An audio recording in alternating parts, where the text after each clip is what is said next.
Неизвестные пытались ворваться в офис крымского адвоката Эмиля Курбетдинова в Симферополе. Помощницы, которые находились в офисе, заметили 3 человек и узнали в них работников ФСБ.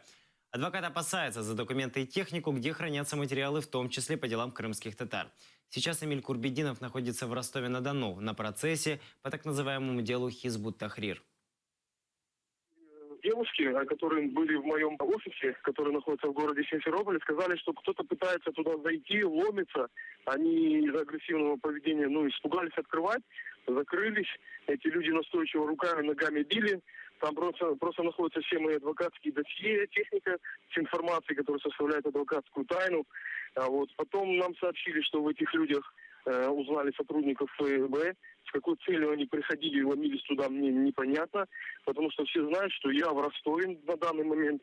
Скорее всего, выждали именно тот момент, когда я уеду и пытаюсь войти в офис. Если это действительно сотрудники ФСБ, я связываю это конкретно со своей профессиональной деятельностью и думаю все-таки, что им нужны были документы, а не я. Они от офиса отошли, но как выставили наблюдение и находятся там, ковыряются там в интернет-проводах, что там делают они.